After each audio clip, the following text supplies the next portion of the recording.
Olá, bom dia. A primeira coisa é o seu nome e de onde você está falando agora.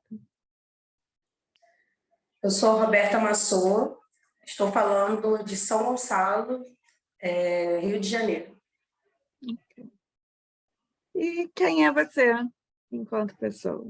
Quem é a Roberta? Quem é Roberta Mansur, ser humano? Nossa, é engraçado, né? Porque quando eu assisti as entrevistas, eu fiquei pensando nessa pergunta, né? Mas na hora que vem, assim, dá uma paralisada, né? A Roberta é uma mulher muito batalhadora, sonhadora. Você falou, né, Roberta, como humana. Acho que essa é uma palavra que me define muito, né? Porque eu me sinto muito. As pessoas falam muito isso para mim também, né? Da minha generosidade, dessa preocupação de olhar para o outro, né? Não esquecendo de mim, é claro, né? Mas de olhar para o outro, de acolher o outro, né? De crescer e tentar trazer junto ali. É uma pessoa apaixonada pela vida, né? Por coisas simples, como, por exemplo, de admirar o céu azul e as nuvens passando, de sentir, né, a brisa do mar, o vento, o cheiro, né, do mar, enfim, o canto dos pássaros. Então, eu sou essa pessoa apaixonada pela vida e por pessoas também. Uhum.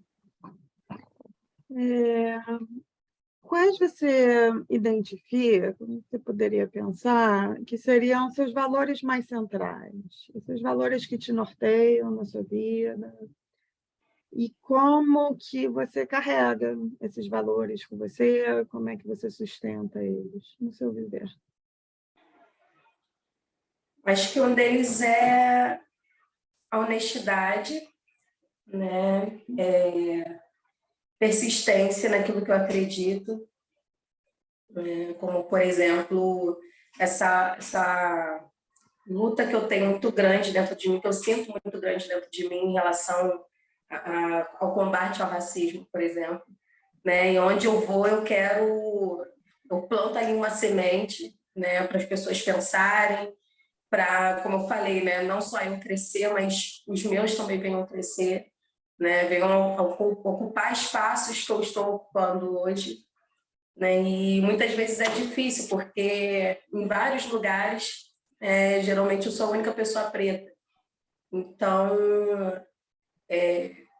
mesmo eu vendo e tendo dificuldade, muitas vezes, de implantar alguma coisa em algum lugar, né, eu fico ali persistindo até conseguir, nem que seja colocar mais uma pessoa preta, né? Mas eu creio que daquela uma pessoa, essa pessoa vai lutar também para agregar mais e mais e mais dos nossos, sabe? Então, acho que essa é uma das coisas que eu carrego muito de valor.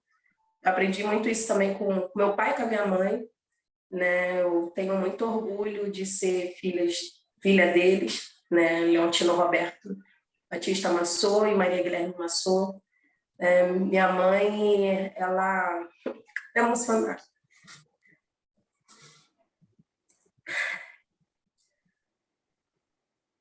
Minha mãe é semi-analfabeta, né? Estudou só até a quarta série e é de uma sabedoria assim ímpar, né? Ela sempre batalhou muito pelas coisas dela, sempre foi muito humilhada porque ela sempre trabalhou como empregada doméstica ou como cuidadora de idosos, né?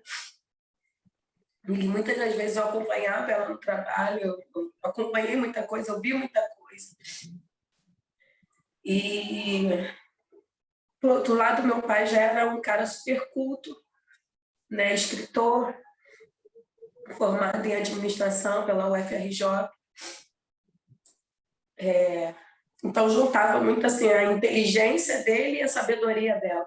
Né? Acho que e aí eu venho, né, integrando isso. Assim. E tudo que eles conquistaram foi com trabalho, sabe? Foi, né, no caso, meu pai fez tudo, minha mãe com a sabedoria de ir lá no banco negociar e conseguir comprar alguma coisa, né? Nunca passaram a perna em ninguém para conseguir algo, né? Então, esses são os meus maiores e melhores valores. Né? Essa coisa que eu herdei deles, assim, eu sinto muito que eu herdei deles, né? De não desistir nunca de nada. Sonhar, acreditar, correr atrás, né? Até conseguir. Uhum.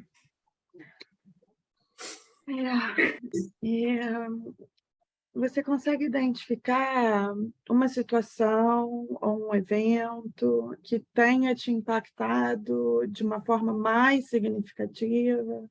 Pode ser um ou dois, não precisa também ser tão seletiva, mas um evento que tenha te impactado muito e, de novo, como que esse evento te impactou, te transformou? Vou trazer um pessoal e um profissional, né? O pessoal foi que, dia 23 de junho de 2017, eu sofri um infarto, né? Eu fiquei uma semana no hospital, 6 dias no CTI, né, onde é o parto. E, como eu falei, eu sempre fui apaixonada pela vida, mas eu não sabia quão apaixonada eu era. Né? Eu já tinha uma filha de 4 anos, inclusive no período que eu fiquei internada, CTI, foi o aniversário da minha filha, né? Eu me internei dia 23 e o aniversário dela foi dia 27.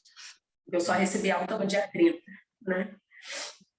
E para mim foi um momento muito difícil, assim, onde eu busquei muita força em Deus, nos meus amigos, na minha família, né, que me mandava, só tinha 1 hora de visita, né? Então, naquela 1 hora era o tempo que eu via as mensagens, que eu falava com alguém, né? Que eu falava principalmente com a minha filha todos os dias. E ali eu comecei a pensar, gente, como a vida é curta, né?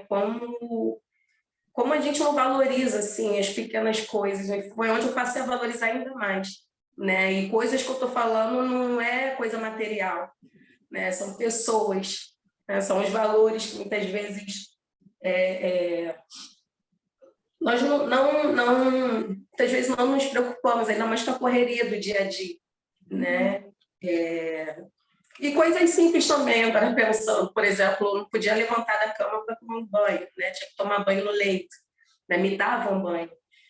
E eu lembro que a primeira vez que eu tomei um banho de chuveiro, eu chorei de emoção, né? De poder estar ali em pé, com a água caindo em cima de mim, né? E eu passando o meu sabonete, eu abrindo e fechando o chuveiro. Então, são pequenas coisas que nós não valorizamos na vida, né? De poder sair, de ver um dia lindo, eu não sei onde você está, né? Mas aqui no Rio está um dia muito bonito hoje. Eu estou no Rio também. Estou no Rio também. Ah, eu também. Estou no Rio também. Aqui está um dia bem ensolarado, né? Mas às o vezes Rio, a gente... né? Aqui está nuvem. Aqui eu estou no Rio também, mas eu estou no Rio com nuvem.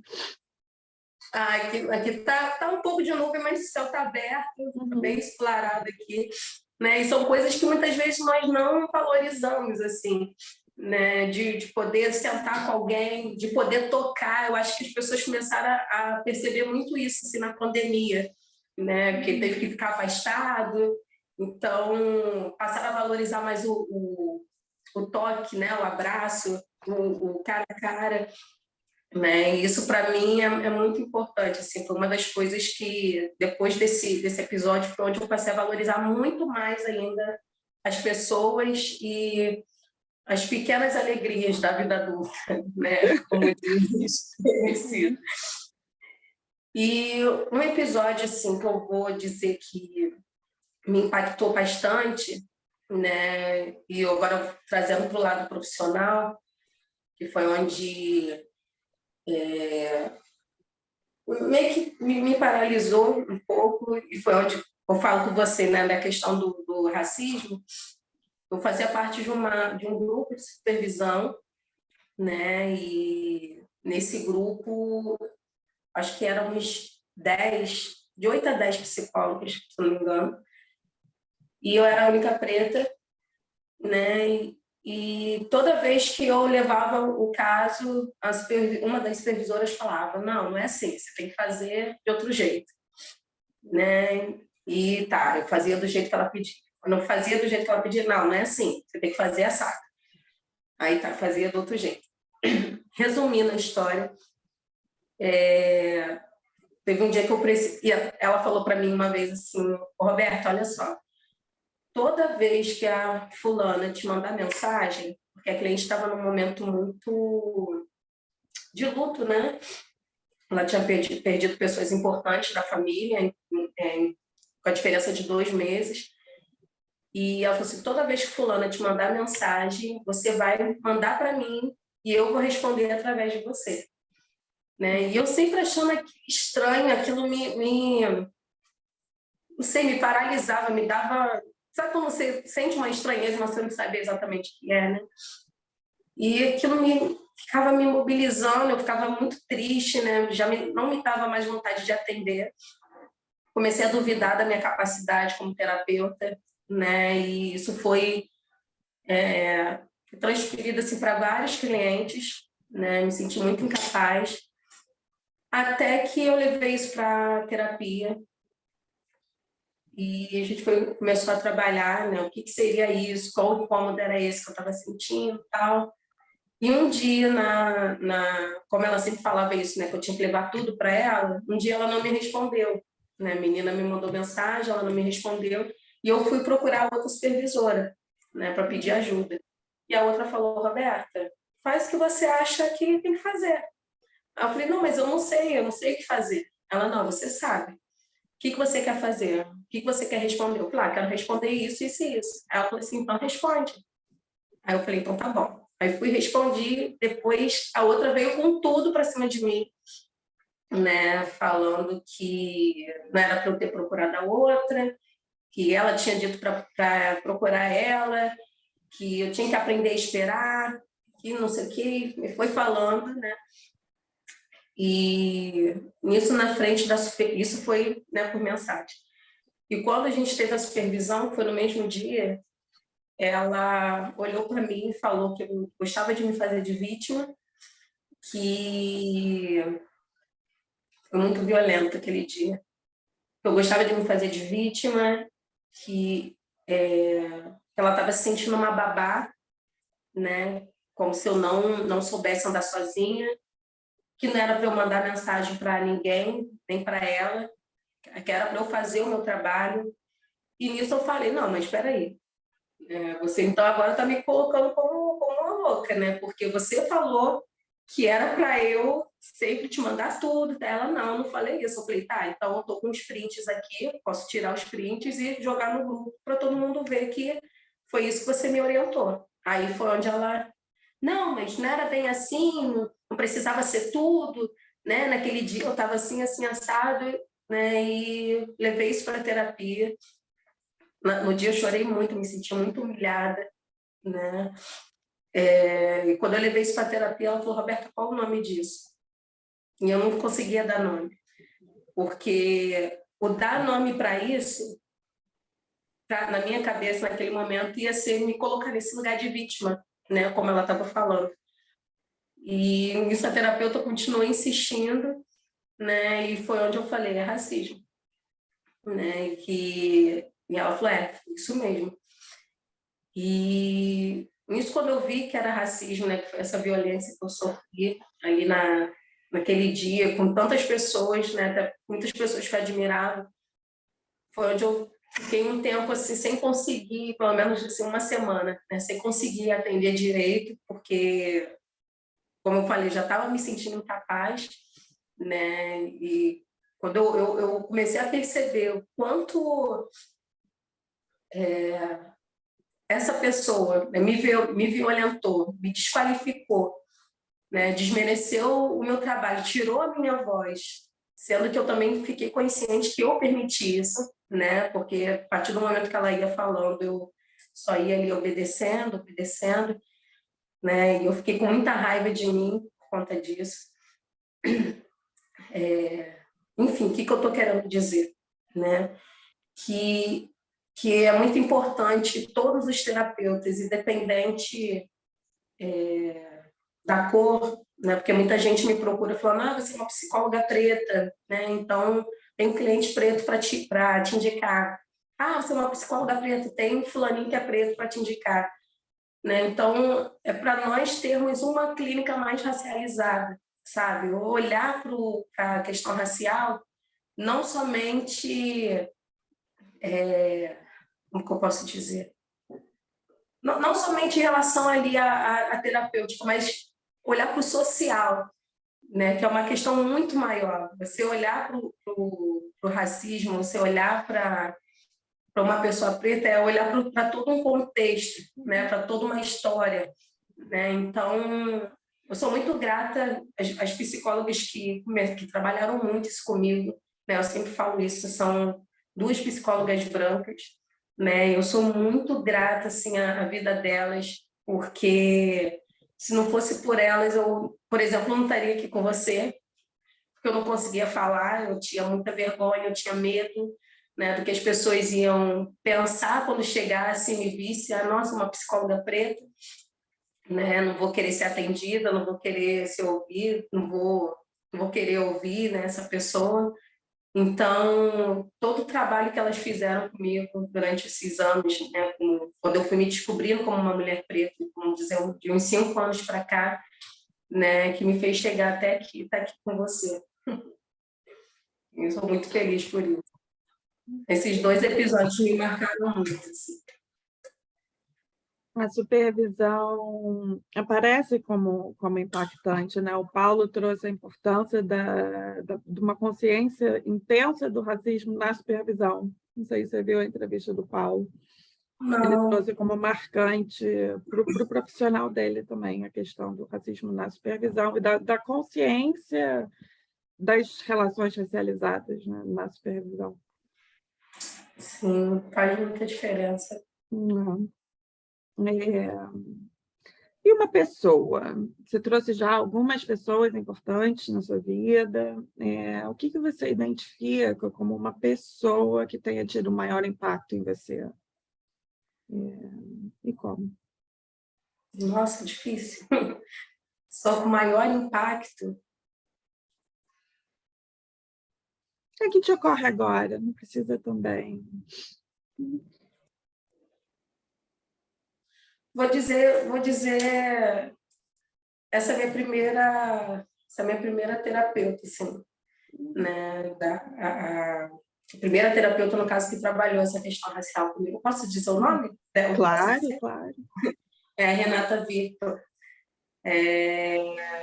Porque a partir do momento, como eu disse, né, que eu comecei a me descobrir como mulher preta, né, eu comecei a olhar não somente as minhas dores, né, eu comecei a olhar minha força, comecei a olhar minha beleza, comecei a olhar minha potência, né, que era outra questão de autoestima, que eu sempre me achei muito feia.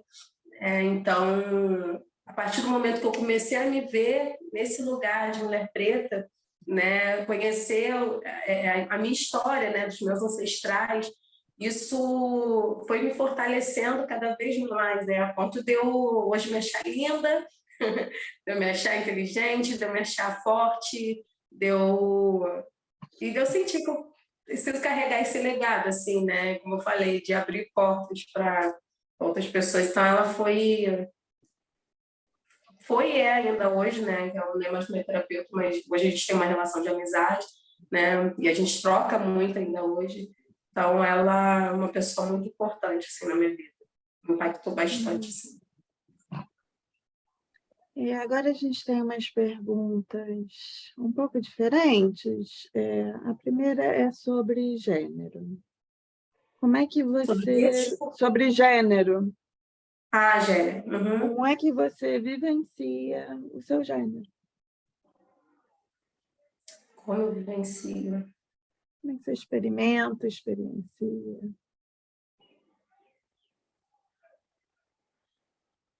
Hoje em dia eu percebo tá cada vez mais difícil, né? Ser mulher, né?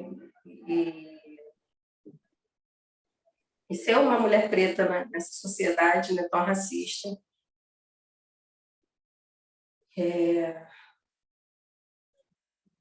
nossa, é difícil responder isso. Difícil. Se não quiser, não precisa.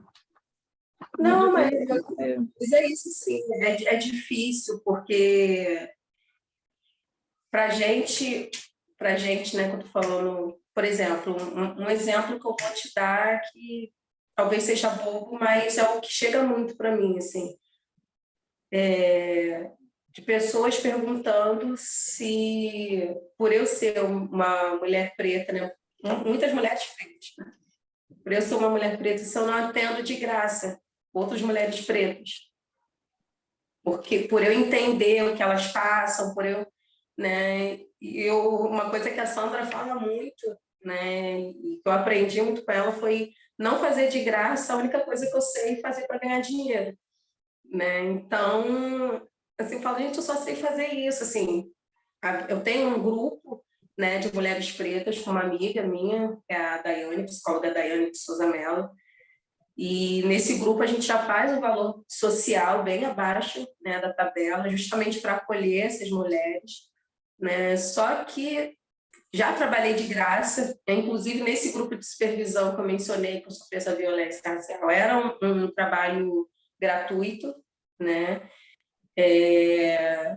Mas sempre fazer esse trabalho não tem como, né? Então me olhar, eu me sinto muito objetificada, né? Não sexualmente, mas nesse lugar de que eu estou ali para servir, vou estar sempre ali para servir, né? Então é uma das coisas que eu também falo muito assim, né? E a Daiane, para tentar mudar um pouco a mentalidade das pessoas, né? Que nós somos mulheres pretas, mas nós somos mulheres que estamos ali trabalhando, né? Fazendo o que a gente sabe fazer para ganhar dinheiro, né? A gente não está nesse lugar de objeto, né? Enfim. E fora as questões, assim, eu falei de objeto ser um objeto, ser olhado por esse ser, ai meu Deus, de ser um objeto sexual mesmo, né? Na minha página, por exemplo, de psicóloga é aberta, e vira e mexe eu estou recebendo uma proposta para ser acompanhante, né? E eu já falo, olha, vira e mexe, não é só homem, é casal também, casal, né? Ou então homem sozinho. E eu me sinto tão violentada porque eu falo, eu sou psicóloga, eu não estou aqui para isso, né? Não sei se você viu minha página, mas eu sou psicóloga. Né? Então, ver que nós ainda, né, nosso corpo ainda, eu não sei se eles fazem isso com mulheres brancas, né? Também não me perguntei, não me interessa, na verdade. Mas eu sei que outras mulheres pretas passam por isso também, né? Que eu compartilhei com algumas amigas, e elas falaram que também recebem muitas mensagens assim. Então, olhar ainda para a gente como esse corpo que está ali para servir, né? Que está ali como um objeto, como um nada, né? Para ser usado, isso me dá muita raiva, assim, porque eu, mais uma vez, eu vou pensando lá atrás, sabe? Muitos estupros, muitas coisas foram acontecendo porque nos olhávamos somente para isso, né? Olhavam para a gente somente para isso, assim. É como dizem, mulher, na verdade, mulher preta retinta como eu, né? Seria mais para servir, para cozinha, né? Para trabalhar na casa, mas a mulata, né? Como dizem, né? A menos retinta para transar e a branca para casar, né? Então isso vem com muita força quando eu recebo uma dessas mensagens, sabe? E como eu disse, me dá muita raiva, assim. Me leva para esse lugar. Nisso eu confesso que eu não tinha ouvido esse tipo de experiência, realmente.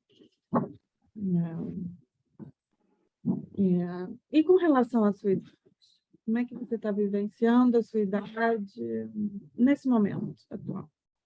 A minha o quê? Desculpa. A sua idade está ruim? Você não está me ouvindo bem? Sim, às vezes falha um pouquinho. Tá.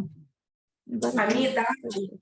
Sua idade. Está super bem, eu tenho 37 anos, né? Como eu falei, infartei na época eu tinha 32, né? Então, cada ano que eu faço aniversário, sempre gostei de fazer aniversário, sempre gostei de comemorar, né? E agora, então, é cada vez mais intenso, né? Então, com 37 anos, eu tenho 2 filhas, sou casada, fazer 17 anos agora em novembro. Eu acho que eu vivo muito intensamente, assim, né? Ultimamente eu tenho trabalhado bastante, tenho me dedicado muito. Uma filha minha tem 10 anos hoje, a outra tem 3 aninhos, né? A Gabi e a Rafa. Eu tenho me dedicado muito, esse ano eu me dediquei muito à minha profissão, né? À minha vida profissional, então tenho estudado bastante, terminei agora uma pós de terapia sexual, estou investindo muito na clínica, né? Fui convidada agora para escrever um livro, lá no CGP, da Sandra Salomão, fazer um capítulo, né? Eu faço parte, inclusive, né, dessa equipe da Sandra, né, CGT. Então, ela me convidou para fazer mais...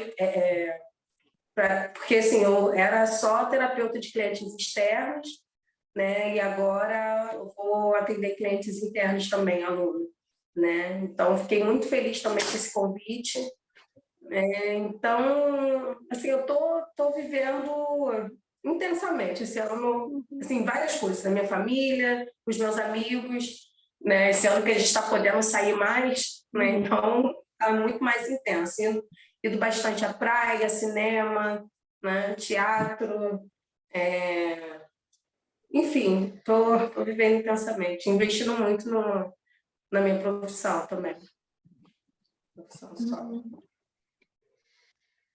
E com relação a poder e privilégio, como é que você vivencia, como é que você pensa também? Pode expandir o que você quiser.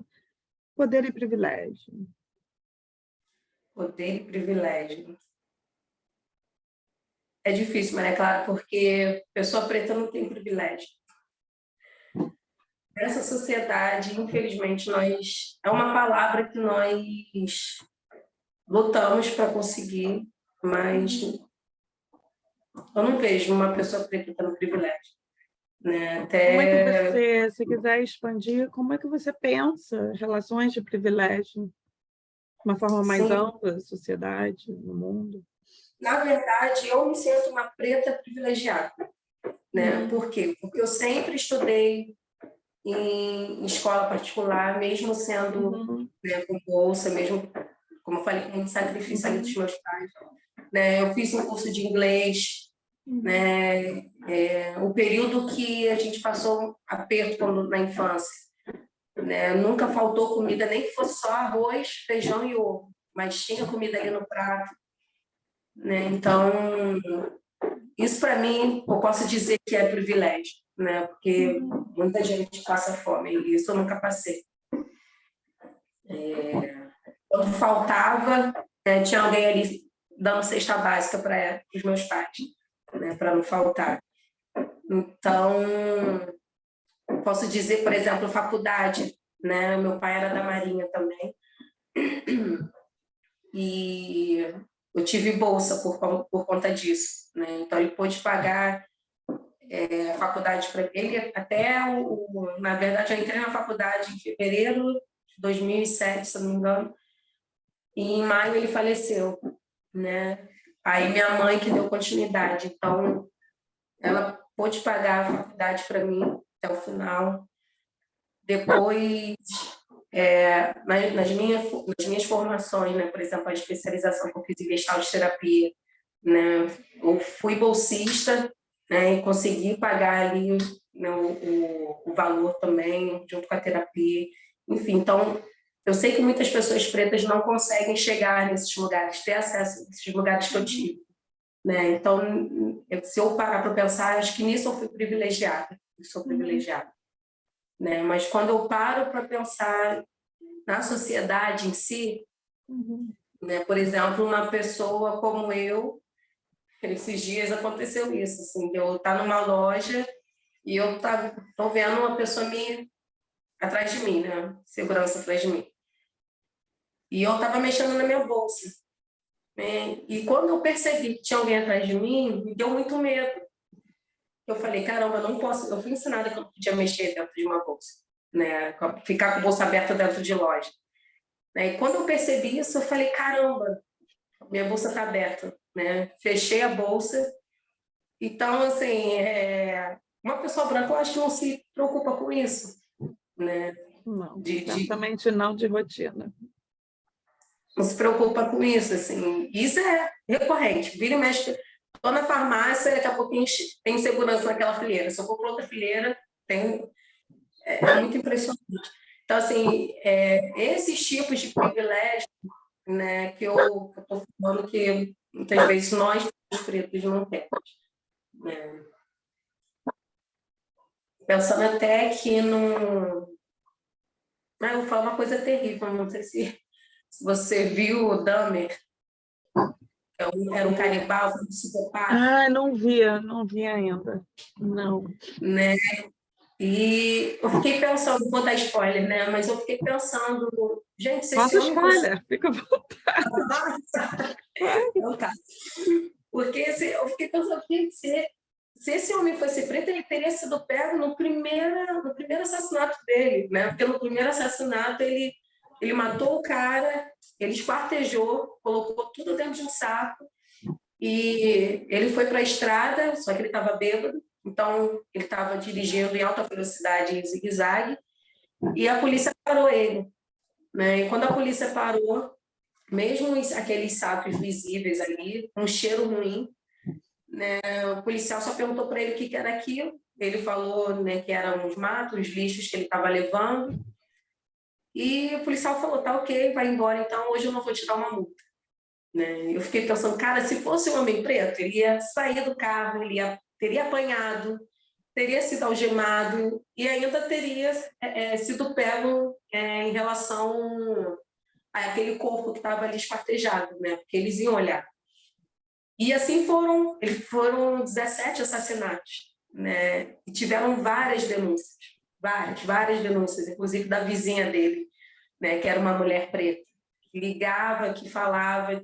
Uma vez o policial chegou aí lá, né? Viu a situação de um menino, se não me engano, acho que ele tinha 14 anos, né? Ele furou a cabeça do menino para tentar fazer uma lobotomia e a cabeça do menino sangrando. E mesmo assim, desculpa, mesmo assim, os policiais acreditaram no assassino, né? no Dahmer. Não ouviu a mulher preta que falou, pede a identidade dessa criança, olha para ele, é uma criança. Né? E o assassino falando, não, ele é de maior, é meu namorado. Né? Enfim, então, o privilégio branco, né? Tem até um documentário também muito interessante na Netflix, fala Alô, Privilégio, é Chelsea, né? E ela fala sobre o privilégio branco, é uma mulher branca, ela fala sobre esse privilégio. Então, esse tipo de privilégio, assim, de ter voz, né? De poder chegar num lugar e não ser seguida, né? De poder passar numa blitz, muitas vezes, e separado, que vira e mexe acontece também comigo, né?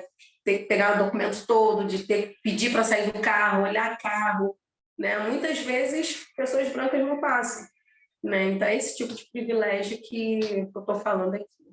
Do respeito na internet também, né? Da rotina do dia a dia. Do respeito na Oi? internet. Do Sim, respeito na sim. internet, básico Nossa, também. Não, sim. Contei um caso, né? não, é por isso que foi o caso que você trouxe. Sim. Básico da rotina, do dia a dia. Uhum. É, e aí a gente entra já para Gestalt. Como é que você encontrou a Gestalt? Como é que teve aquele primeiro encontro? Assim, Gestalt apareceu, que coisa é essa?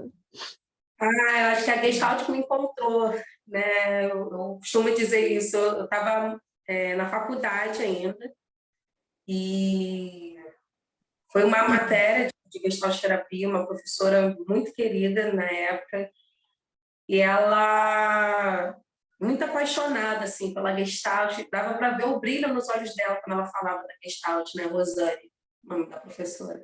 E dava para ver o brilho nos olhos dela quando ela falava da Gestalt, falava na terapia individual, terapia em grupo, né? Eu fui experimentar fazer uma terapia em grupo, né, com algumas pessoas lá da faculdade, e eu amei, assim, a dinâmica, né, essa questão vivencial, né, das práticas vivenciais. Nossa, eu fiquei louca, eu falei, gente, é isso que eu quero para minha vida, né? E o segundo professor também, Guilherme, ele também é muito apaixonado, ele sempre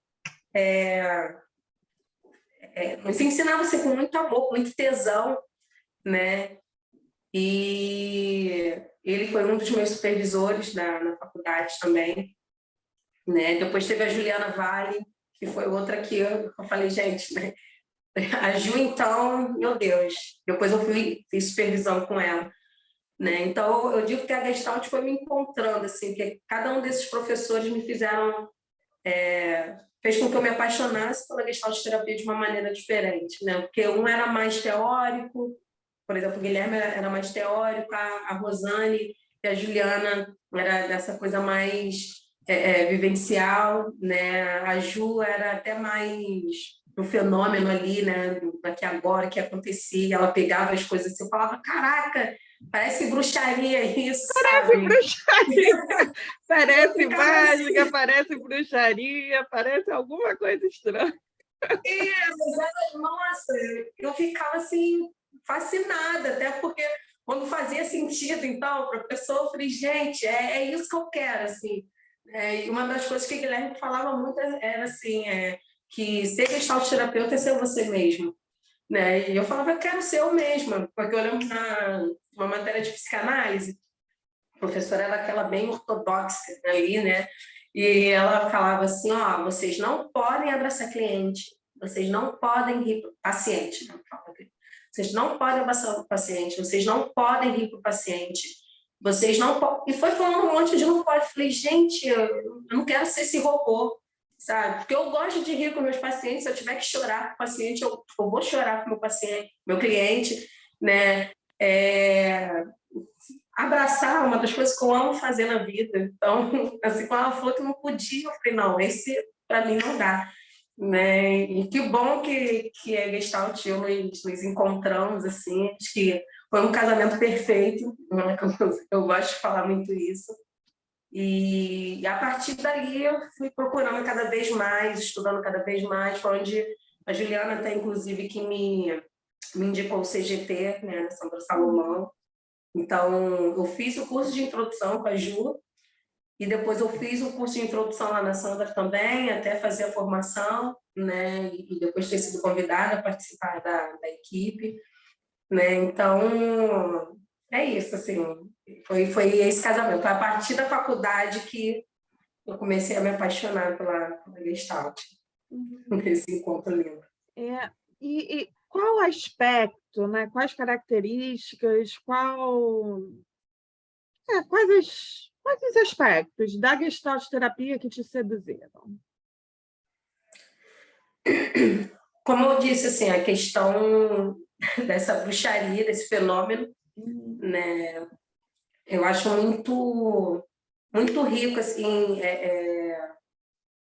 você atender o cliente, você olhar para o seu cliente ali no todo, né? E uma das coisas que Sandra fala muito, e é o que eu sinto, assim, de confiar no sentir, sabe? Na minha intuição, né? No meu sentimento. E isso era uma das coisas que eu muitas vezes não fazia, eu me prendia, me segurava muito, e quando eu ia ver era aquilo mesmo. Né? Depois de um tempão acontecia, eu falei, caramba, eu poderia ter, né, levado isso antes, tal. E agora não, agora se eu sentir, eu falo, fulano, isso, estou sentindo isso, faz sentido para você, né? Então, essa coisa da Gestalt, assim, de eu poder sentir, compartilhar com o cliente, né? De eu poder, como eu disse, né? De eu poder estar ali chorando junto, né? Tem uma sessão, vou falar da minha sessão pessoal, né? Que eu fiz na época que me atendia era a Leonor, e ela é maravilhosa, e ela ela foi uma sessão sobre a minha mãe, né? E trabalhando a minha criança. Naquele momento eu estava falando o quanto eu sentia falta, assim, de receber mais carinho, né? De ter sido mais acolhida, porque ela aprendeu, ela cresceu, aprendeu que não tendo tanto chamego, né? Não tendo tanto carinho, então ela acabou passando um pouco isso para mim, né? E eu lembro que a Léo, ela sentou e falou: Roberto, o que que você quer? Sentou do meu lado no sofá grande, né? Aí eu falei: eu só quero um carinho nesse momento. E ela me deitou no colo dela. Ai, ficou até emocionada. Foi linda essa sessão, assim. E ela começou a me fazer carinho, né? E aquilo ali para mim fez tanto sentido que a minha relação com a minha mãe mudou a partir dali, né? Eu entendi que ela me deu o que ela poderia me dar, foi o melhor que ela pôde me dar, né? E depois de anos, muitos anos, porque isso deve ter uns 10 anos, uns 9, 10 anos, essa sessão. E depois, uma cliente minha perdeu a mãe, né? E eu lembrei dessa sessão, eu perguntei para ela: o que você gostaria de receber agora? Aí ela falou: só queria um colo da minha mãe, né? E eu fiz igual a Léo, sentei do lado dela, pedi para ela deitar, né? E até hoje ela fala: cara, aquela sessão, não sei o que aconteceu, mas me curou, né? Parece que eu sei que eu sinto muita saudade da minha mãe, só que a dor que eu sentia, né? Parece que curou aqui. Né? Então, isso eu amo na Gestalt, da gente poder ser humano, sabe? De poder estar ali inteiro com o cliente, de poder, não sei, acho que botar nossa essência, sabe? E receber essa essência do outro também, a gente se encontrar ali na relação, sabe? Isso para mim é muito bonito, assim, é onde eu fico muito encantada e apaixonada cada vez mais, sabe?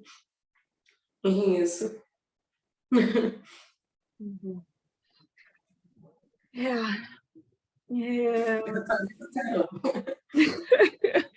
a gente pode, né? Eu choro junto de vez em quando, a gente na Gestalt, a gente pode essas coisas.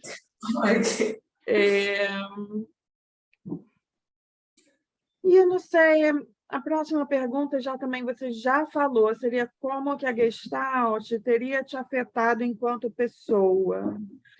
Você conseguiria identificar alguma coisa talvez mais específica que tenha acontecido de transformação interna em função do trabalho pessoal com a Gestalt terapia?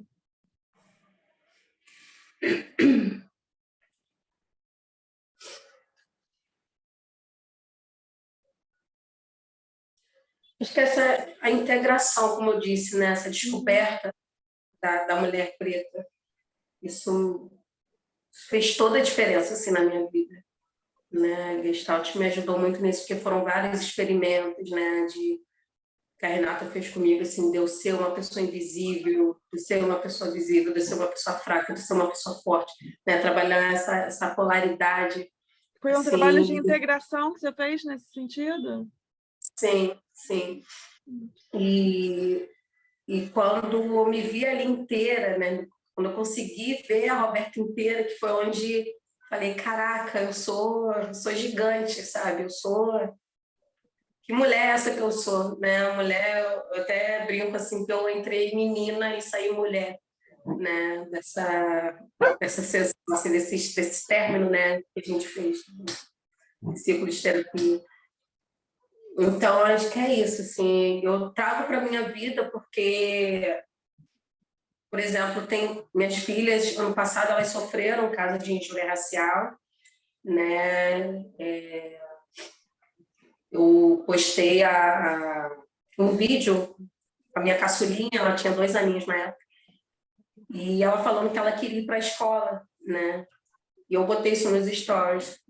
Aí uma pessoa, era até uma conhecida minha, na época, ela frequentava a mesma igreja que eu, ela perguntou assim, o cabelo dela é duro, né? Aí eu falei, não, o cabelo dela é crespo. Ela, não é crespo não, é duro mesmo. Aí eu falei, cara, não sei por que você está chegando desse jeito, se referindo ao cabelo da minha filha desse jeito. Se você estudar um pouco, você vai ver que não é cabelo duro que fala, é cabelo crespo. Eu fui falando um monte de coisa. E a resposta dela para mim foi: se você não quisesse opinião, você não iria expor sua filha. Né? Então, já que você expôs, eu posso falar o que eu quiser. Ela e suas filhas são feias, têm cabelo duro, são melequentas. Se eu fosse você, iria levá-las no salão e se cuida também, porque você é muito feia. E foram outras coisas que ela falou, né? E eu tenho certeza absoluta que se fosse a Roberta de antigamente, ia ficar por isso mesmo, né? Mas quando eu falei, cara, eu falo tanto disso, eu luto tanto contra isso, né? Eu já ensino desde pequenininha para minha filha sobre racismo, né? Eu sempre falei para ela, mesmo não tendo essa consciência da Roberta íntegra, né? Como eu falei, mas sempre falei para ela, filha, você é linda, seu cabelo é lindo, nunca deixa ninguém dizer o contrário, você é maravilhosa, você é inteligente. Sempre falei muito isso para ela, desde ela bebezinha, sempre internalizei muito isso nela. Né? Se alguém te disser que você é feia, escuta a voz da mamãe. Fecha a porta para a voz daquela pessoa e escuta a voz da mamãe. Você é maravilhosa. E sempre até hoje, eu falo muito isso para as duas. Né? E eu falei, não, eu vou ter que fazer alguma coisa. E foi onde eu abri o BO, né, e processei essa pessoa, né, e na época saiu em vários jornais, né, e eu fiquei muito feliz com a repercussão que teve, recebi muito carinho, assim, das pessoas, sabe, e foi onde eu vi, até agradeci muito a Renata, né, na época, porque eu tenho certeza que se não fosse todo aquele trabalho terapêutico que nós tivemos ali na sessão, eu não teria conseguido ter a força que eu tive, né? Mesmo por elas, assim, eu acho que eu não conseguia ter a força que eu tive, né? Então, isso para mim fez muita diferença, sabe? Me trabalhar na integridade, na totalidade, né? Uhum. Eu acho que até me perdi na pergunta, mas é isso, assim. Não, é transformação pessoal. Perfeito, entendi. Uhum. Para mim é uma vergonha gigantesca por esse coletivo que ainda aparece aí. Né? A gente escuta sempre, mas esse tipo de história é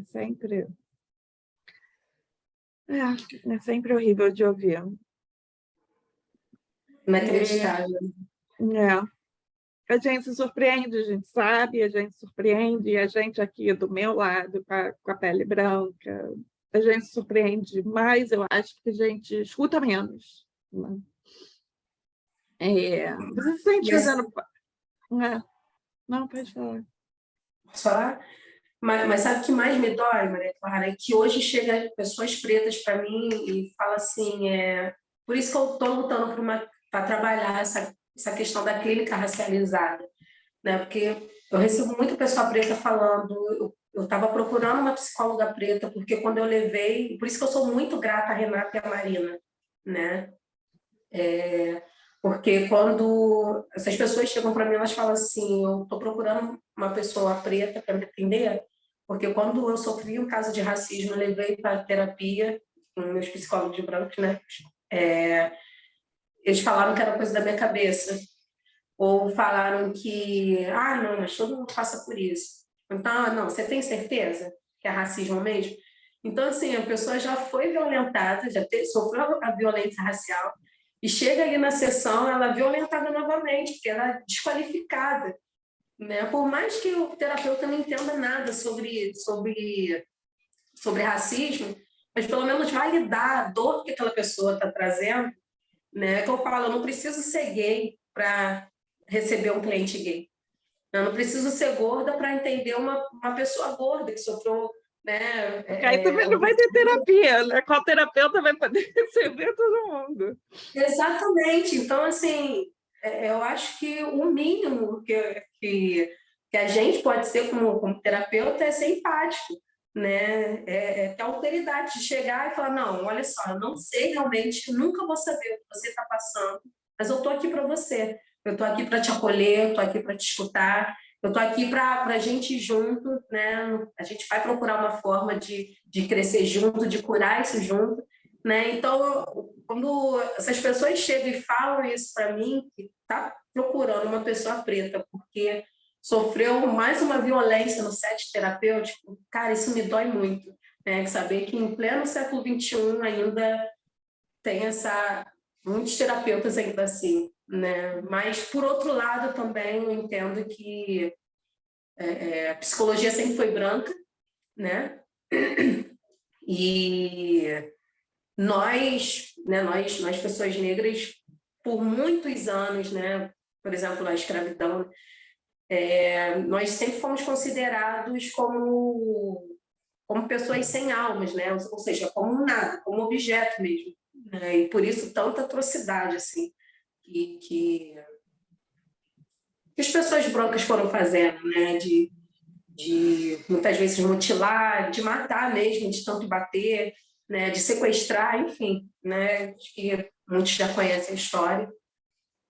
E olhar hoje para a gente como pessoa, como humano, ainda para alguns é difícil, né? Difícil olhar e falar, não, a Roberta, se falar isso para ela, ela vai sentir, né? Mas a brincadeirinha, né? Como diziam, né? Tem uns amigos que falam, nossa, mas o mundo agora está muito chato, não pode mais chamar disso, não pode mais chamar daquilo. Eu falo, tá, chato para quem? Né? Porque na minha época de criança não era legal ouvir que eu era macaco. Não era legal ouvir que meu cabelo era duro. Não era legal quando alguém chegava e falava, na minha casa acabou o bombril, posso tirar um pedaço do seu cabelo? Não era nem um pouco legal. Então, assim, tá chato para quem? Para mim tá muito legal hoje, né? De alguém chegar e me chamar de macaco, ou pegar, ir na delegacia, né? Abrir lá um boletim, ou colocar um processo. Isso para mim tá muito legal hoje, né? De eu poder ter voz, né? De eu poder ser ouvida. Então, eu acho que essa desqualificação, né, nos mata um pouquinho mais a cada dia, né? E por isso que nós precisamos nos fortalecer e nos unir, né, cada vez mais. Eu tenho uma pergunta sobre o seu trabalho. Acho que eu passei, não tinha feito. Uma forma mais prática, assim, como é que você usa a Gestalt terapia, qual a essência do seu trabalho? É isso. Você tem a clínica, tem um grupo que você falou, se você pudesse falar um pouco mais. Como é que você trabalha? Qual é o seu trabalho? Sim, eu tenho meu consultório, inclusive estou nele, né? Então, eu trabalho com a clínica, né? Tendo aqui em São Gonçalo, tendo também lá em Botafogo, lá no CGT, São Salomão, online. Tenho meu grupo de mulheres pretas, né, junto com a psicóloga Daiane, que é um grupo, assim, não tenho palavras para esse grupo que acontece ali com aquelas mulheres, né? É um grupo que eu tenho um amor muito grande ali. A Daiane também é gestalterapeuta.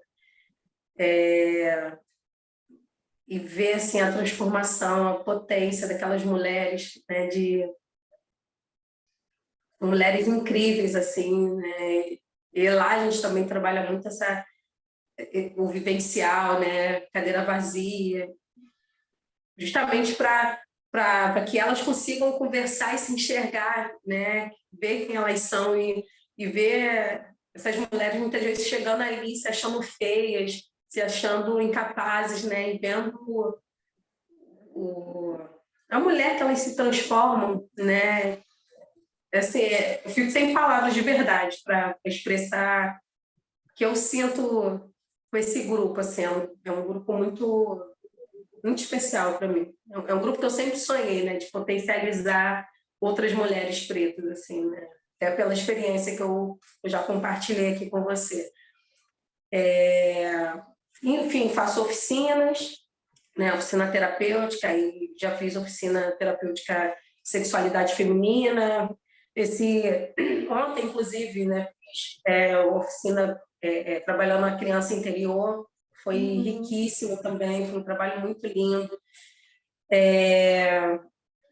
Oficina na época da pandemia, né, para se fortalecer para o ano seguinte, enfim, hoje a gente está com... E vários projetos, né, têm surgido, assim, de cursos, né, mas ainda está no papel, né, então estamos caminhando aí. E escrevendo, né? Você falou, está escrevendo aí. Escrevendo, debate. Lives também, a gente faz muita live. Um evento importante também que a gente fez esse ano, né? Nossa, eu esqueci de falar isso.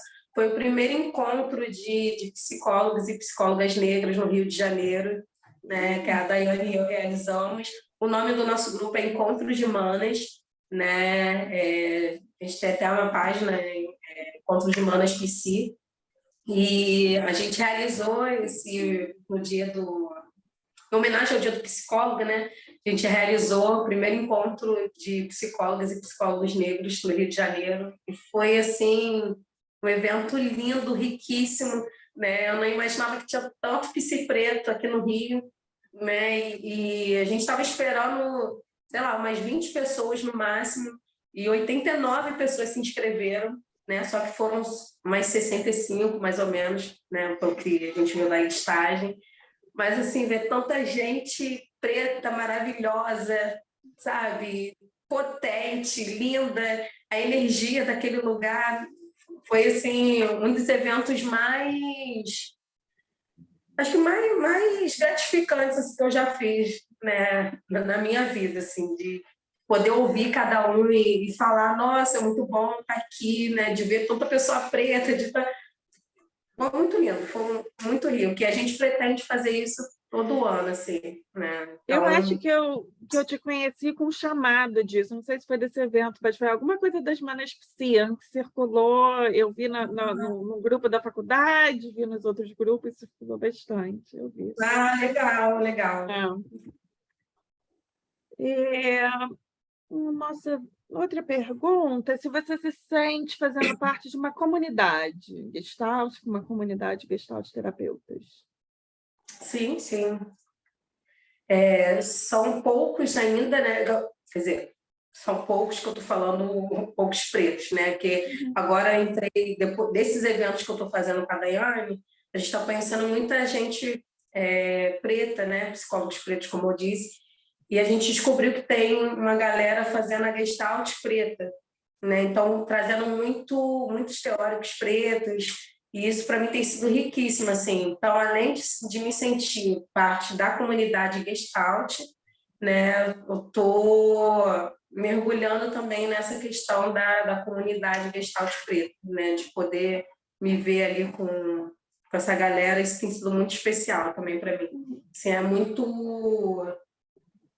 Talvez, assim, né, pessoas brancas não consigam alcançar, mas porque vocês já estão acostumados desde pequenos, por exemplo, a se verem, né? Se ver na televisão, a se ver em cargos altos, né? E hoje eu podendo ver assim, essa galera também crescendo, né? E tendo tanta representatividade em tantos lugares assim importantes, sabe? Tem uma das líderes desse grupo, né?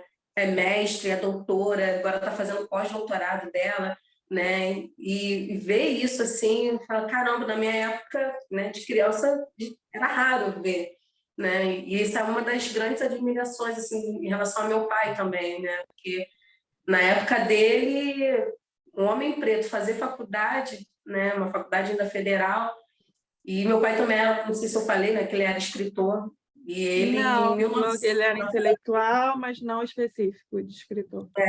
ele tinha uns 5 ou 6 livros, e o primeiro livro dele foi em 1980, né, falando sobre o racismo no Brasil. Então, hoje eu paro para pensar nele assim, eu falo, cara, ele era muito fora da curva, assim, sabe? Em 1980, ele já escrevendo Depois sobre... me passa, quero ler, fiquei curiosa. Te passa. Em 1980, ele já escrevendo sobre isso, assim, eu fico uau, né? Então, a gente se vê nesses lugares, né? Eu me ver nesses lugares, saber que eu posso sonhar, que eu posso crescer cada vez mais, né? Até o Lázaro Ramos, acho que foi uma das entrevistas que ele fez, ou foi no livro, agora eu não lembro, o livro dele Na Minha Pele, que ele fala: ninguém nunca me sonhou, né? Então, é muito difícil para nós, pessoas pretas, sonhar, assim, porque lá atrás era difícil o pessoal sonhar, né? É difícil sonhar com uma liberdade e falar: não, a partir de agora a gente vai ter uma casa, a partir de agora a gente vai poder estudar, é porque foram várias leis ali nos podando, né? Nos proibindo de ter terra, nos proibindo de ir para a escola, nos proibindo, enfim, foram várias proibições, né? E hoje dizer que, ontem até uma das participantes, né, que estava nessa oficina da criança interior, ela falou: eu não sei se eu posso sonhar muito alto, ela é preta, né? Não sei se eu posso sonhar muito alto, mas eu quero ser uma executiva, né? E eu falei: caramba, você pode sonhar muito mais alto do que isso, sabe? Você pode ser o que você quiser, pode ser uma executiva, uma diretora, dona de empresa, você pode ser uma juíza, você pode ser o que você quiser, né? E eu trabalho muito isso também com as crianças pretas. Eu sou de estar na rua, ver uma criança preta e falar: você é linda, você é maravilhosa, olha que cabelo lindo que você tem, sabe? Porque eu sei como isso é importante, como trabalhar essa autoestima desde novinho, assim, é importante, né? Porque nós crescemos nos odiando, né? Odiando nossa pele, odiando nosso cabelo. Então, até vira e mexe, assim, é o que eu falo, né? Uma construção, mas também uma desconstrução. Daqui a pouquinho a gente constrói de novo para desconstruir algo, né? E conseguir trabalhar isso com criança e adolescente desde já, né? Eu fico pensando: cara, esse pessoal vai dominar o mundo, sabe? Pensando nas minhas filhas, né? Elas vão crescer umas meninas, umas mulheres muito mais seguras do que eu cresci, né? Se achando muito bonitas, né? Que era uma dificuldade minha. E elas já se acham mesmo, né? Que elas se olham no espelho e falam: nossa, eu tô maravilhosa, olha o meu cabelo como tá lindo hoje, né? E, inclusive, nesse caso, né, que eu te contei, né, que elas sofreram, a, a Bibi falou para a Bibi, é mais velha, né? A Gabriela, ela falou para mim assim: mamãe, como é que você tá? Que eu contei para ela: filho, ó, aconteceu isso e isso, porque e a gente lá fazer reportagem com a gente, né? Falei: aconteceu isso, então a mamãe já está te contando para você saber, né? Isso que é o racismo e tal. E ela perguntou: como é que você tá? E eu falei que eu estava muito triste, né? Eu falei: estou muito triste. E ela falou: mas não tem por que você ficar triste. Você não sempre fala que eu sou linda, que eu sou maravilhosa, que meu cabelo é lindo. Então, é isso, né? E eu vejo que ela já internalizou isso, né? Eu pensei assim: minha missão já está completa, Missão sabe? cumprida. Missão cumprida. Saber que ela já se sente, né? Essa pessoa bonita, inteligente, né? Potente. Isso, para mim, já pagou tudo, assim, né? Para mim já fez toda a diferença. Como você falou, né? Missão cumprida. Missão foi dada, missão foi cumprida. Lição Já cumpri meu dever. aprendida, missão cumprida. Sim. E agora a gente pergunta sobre lembranças, memórias, alguma história, tanto de um momento desafiador, um momento difícil, quanto uma memória feliz, marcante, assim, dentro da Gestalt-terapia. Uma memória difícil e Né? uma memória potente, positiva, feliz.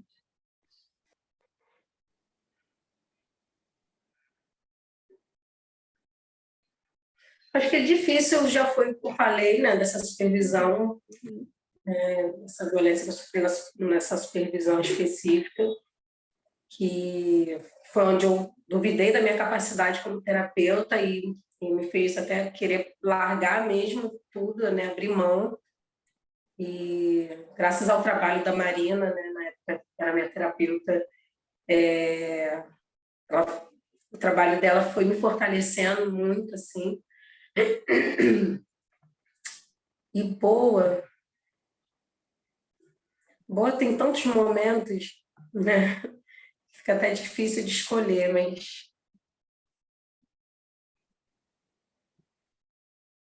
Deixa eu ver.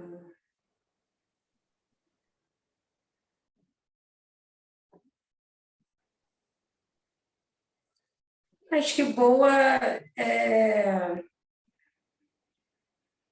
como eu falei também, ver que a mulher que eu me tornei hoje e dos espaços que eu estou conseguindo abrir para que outras pessoas cheguem, né, para alcançar esses espaços, como, por exemplo, lá no CGT, né, 2 pessoas pretas vieram depois de mim, assim, e isso me faz muito feliz e muito realizada. Eu me sinto muito feliz e muito realizada. Saber que essas 2 pessoas estão lá, sabe, com bolsa, uma delas entrou, né, devido ao sistema de cotas que eu já vinha conversando com a Sandra, né? Então, vai começar agora esse ano. Então, isso para mim, assim, foi um dos momentos da Gestalt, e nessa instituição, especialmente, que é uma instituição que eu amo demais, né? Eu aprendi muito, sou muito grata, né, que eu aprendi com a Sandra, com os terapeutas, né, ali envolvidos. Então, saber que está começando, né, esse sistema ali, né, de cotas também, isso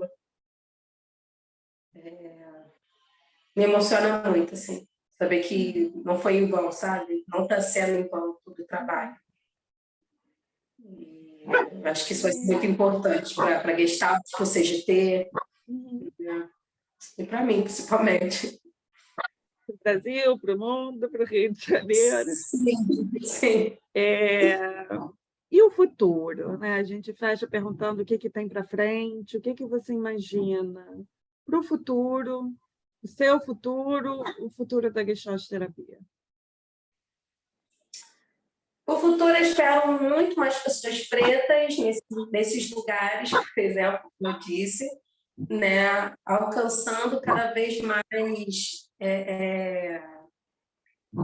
poder aquisitivo maior, né, porque uma das coisas também que na faculdade, meu Deus do céu, os professores que eu tive falavam, vocês vão ser psicólogos, mas vocês vão trabalhar por amor, porque vocês não vão ganhar dinheiro. Né? E o que eu gosto muito da Sandra é que ela fala, não, se for para vir para cá é para ganhar dinheiro, vocês vão aprender a ganhar dinheiro, né? E ver assim que hoje o salário que eu tenho hoje é só, né, todo pela psicologia, né? Por tudo que eu fui trabalhada ali.